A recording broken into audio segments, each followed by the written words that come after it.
Deutéronome 26, rapidement. Deutéronome 26. C'est profond ce que je donne ici là. Mais c'est très très profond. Alléluia. C'est très très profond. Amen. C'est très très profond. Même dans des écoles bibliques, là, vous n'allez pas entendre ces choses.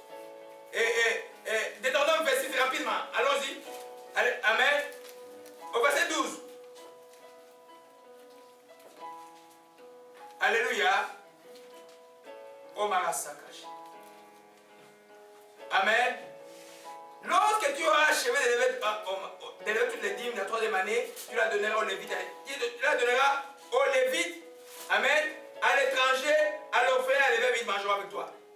Tu le donneras à qui? Aux Lévites. Mais si toi tu n'aimes pas ces Lévites-là, hein? Ou tu aimes Dieu, mais tu n'aimes pas les prophètes de Dieu. Ton choix là, tu ne vas pas bien donner là. Amen. Quand on donne à Dieu, on a vu qu'on donnait directement au serviteur de Dieu. Et à lui, il avait la charge de la maison du trésor. Si ça marche, c'est lui qui a des problèmes avec Dieu. Alléluia. Donc quand vous donnez, que ce soit au serviteur de Dieu, même au prochain là, vous devez donner toujours avec joie parce que vous l'aimez. Si tu n'aimes pas quelqu'un, ton don pour lui ne marchera pas. Alléluia. Amen. Amen. C'est des raisons que j'ai étiquetées comme ça la nuit pour vous montrer pourquoi on doit donner avec joie. Alléluia. Alléluia. Mais quand tu sens de la tristesse dans ton corps, quand tu donnes le cœur, refuse, attends un peu d'avoir la joie. Ou des fois, c'est l'ennemi qui t'oppose. Mais quand tu as donné, tu sens comme libéré. Et si j'avais pas donné, j'allais devenir. Ça, c'est le diable qui t'oppose. Alors, quand tu sais répéter ça tout le temps, il faut chasser le diable. Il faut que tu retrouves la joie de pouvoir donner. Parce que cela est volontaire et selon tes moyens. Alléluia. Gloire à toi, Seigneur. Être de la mort est brisé aujourd'hui.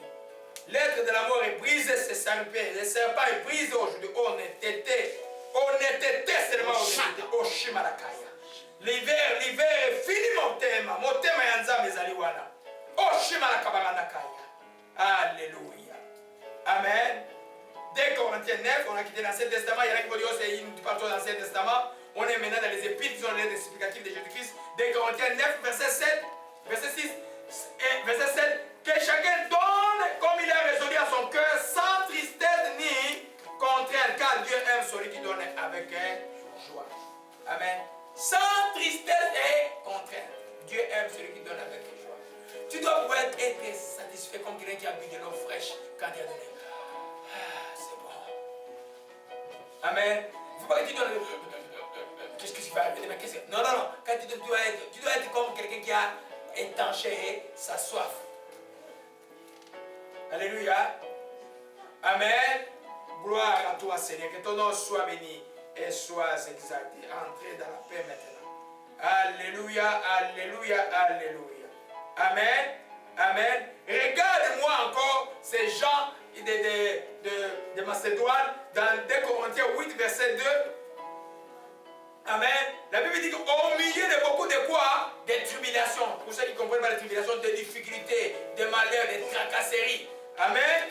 Et leur joie débordante et leur pauvreté profonde ont produit en abondance de richesses, libéralité. Alléluia. Ces gens étaient pauvres, mais ils ont donné avec joie. Et Paul les compare et dit, mais c'est pas possible. Ces gens sont pauvres, mais leur joie dépasse même ceux qui sont riches. Leur joie de quoi? De donner, de secourir les autres. Cette joie-là, ce n'est pas une joie humaine. Cette propension-là, c'est une propension humaine. C'est une propension qui vient du Saint-Esprit. Et c'est pourquoi, mes bien-aimés, ne laissez pas les sept pieds à côté. Réformez-vous.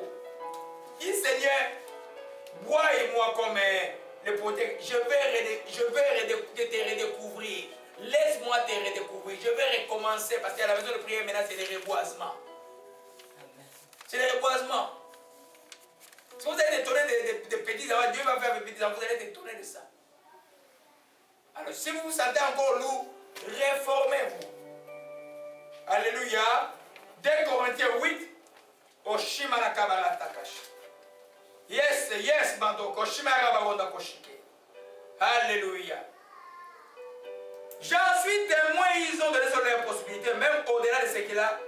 Ils ont, je vais lire, les fidèles y étaient éprouvés par des sérieuses détresses, mais leur joie était si grande qu'ils se sont montés extrêmement généreux. Alléluia, la joie de Dieu. Ça, c'est la 5e condition. Je vous dis que je vais vous parler quelques minutes aujourd'hui. Je dois terminer aujourd'hui avec ça. Alléluia, gloire à Jésus-Christ. Amen. Alors, nous voyons maintenant pourquoi la 6e raison devait être la 5e raison. Ça, c'est profond et ça, c'est nouveau. Alléluia. Vous savez, nous devons donner. Prenons, commençons par Luc. Luc,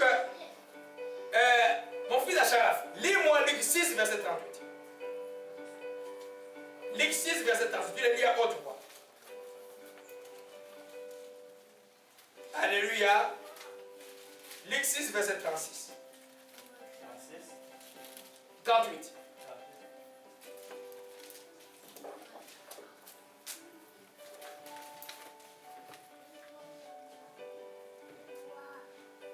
Parole de l'Éternel. Luc 6, verset 38. Donnez et il vous sera donné.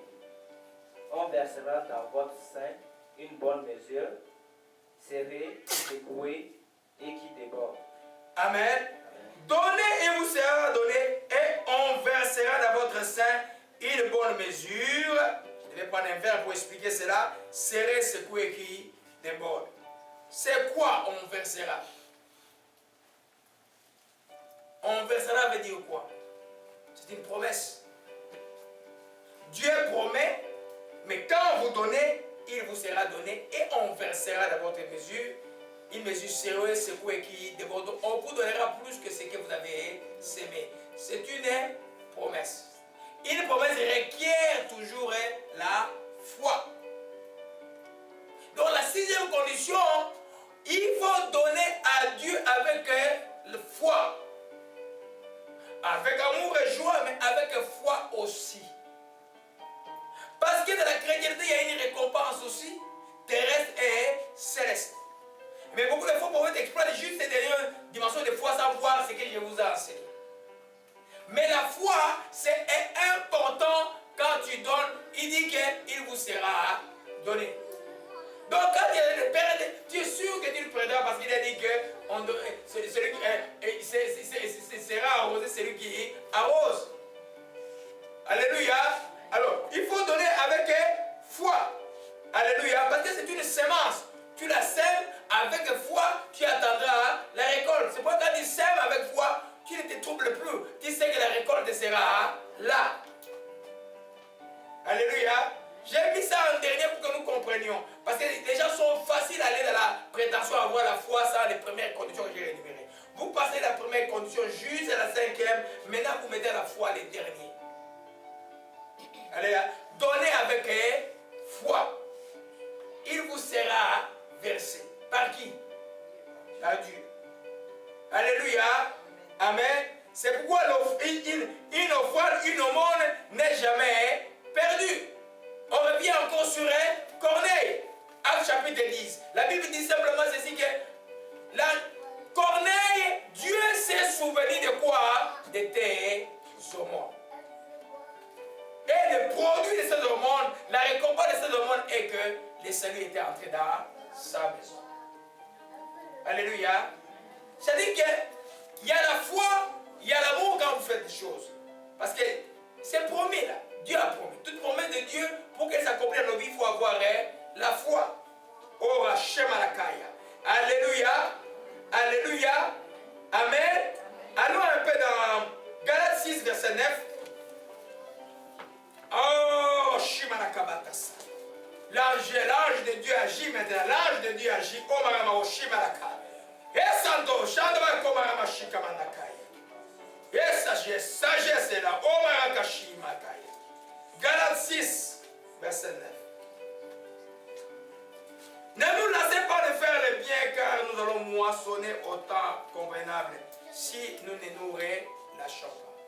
ne nous lassons pas de faire du bien, car nous allons mentionner. Tu dois croire cela, que quand je n'arrête pas de faire du bien, parce que Dieu a dit que je vais moissonner en son temps, qui est le temps convenable. Amen. Donc on sème, comme dit le texte de l'Ecclésiaste, avec espérance. Paul dit aussi que quand on prêche l'évangile, c'est avec espérance.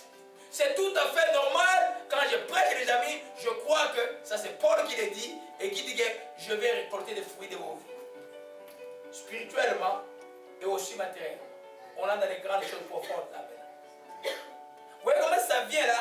C'est-à-dire que toutes les choses de Dieu que tu fais, par exemple, tu dis le fait de bon cœur selon les principes de Dieu, il y a une rémunération terrestre, il y a une rémunération céleste. C'est pourquoi vous ne devez pas vous relâcher de faire du bien. Tu vois, l'ennemi va mettre les gens qui vont te faire du mal, les ennemis vont venir, Jésus, il dit, bénissez vos ennemis. Il dit même, faites du bien à vos ennemis, ce sont les charbons ardents que vous mettez sur leur tête. Les matins, je me réveille et je me dis, pourquoi la parole qui m'est arrivée, il oindit ma tête en face de mes ennemis. Alléluia. Alléluia. Faire du bien. Alléluia. Amen. Faire du bien. Parce que si tu ne sèmes pas avec foi, si tu as des doutes tout le temps, tu vas commencer à craindre tout le temps. Quand tu sèmes avec foi, si l'ennemi vient, tu n'as pas droit sur moi. Il est écrit, les écrits des ciels sont ouverts sur moi. Il est écrit, il me laisse pour moi celui qui dévore la récolte. Toi qui veux récolter mes finances, tu dois partir. Vous les appels de dette, vous cesserez totalement, vous n'appellerez plus sur moi. Alléluia. Parce que moi, je me suis réformé. J'ai demandé pardon pour mon péché d'endettement. Et j'ai commencé à, je suis fidèle à mes dîmes, mes offrandes. Dieu est de mon côté. Vous ne pouvez pas me nuire. Alléluia. Mais si tu ne donnes pas avec foi, tu vas me dire, oh, j'ai donné. Moi, je donne toujours, mais je ne reçois rien. Mais parce que tu ne crois pas que tu vas recevoir. Si tu donnes, tu dois croire que tu vas recevoir. Alléluia. Oh, Shima la Kamarataka. L'essentiel est là maintenant. Alléluia, on va terminer avec Malachie chapitre 3. Oh, Rabo, Shimara Kamarotoko, Shimara, Keremana, Shikemena Katasa. Solution de paix là. Arrose la joie maintenant. Arrose beaucoup de joie maintenant. Beaucoup de joie. Au verset 10. Alléluia, je suis en train de vous montrer qu'il faut s'aimer avec foi. Écoutez ce que Dieu dit. Apportez dans ma maison de trésors toutes les dîmes. Qui est de la nourriture dans ma maison, mettez-moi de la sorte à l'épreuve de l'Éternel. Vous verrez si je n'ouvre pas pour vous les écluses des cieux, si je ne verrai pas pour vous la bénédiction en abondance, pour vous je menacerai celui qui dévore. Il ne détruirait pas les fruits de vos veines. La vigne ne sera pas stérile dans vos campagnes, dit l'Éternel des armées. Il dit mettez-moi de la sorte à l'épreuve. Quand tu donnes la dîme, tu mets Dieu à l'épreuve. Il n'y a pas qu'on dit Seigneur, je te mets à l'épreuve. C'est lui qui a dit. Amen. Et tu dois croire que les études de ce vont sauver. Quand tu donnes ta dîme, tu dois croire que les études de ce vont sauver. Tu dois que la bénédiction va te répandre dans l'abondance. Tu dois croire ça. Alléluia. Tu dois croire que c'est lui qui dévore ta santé, qui dévore ta vie, ceux qui ont décidé ta vie, même ton mari.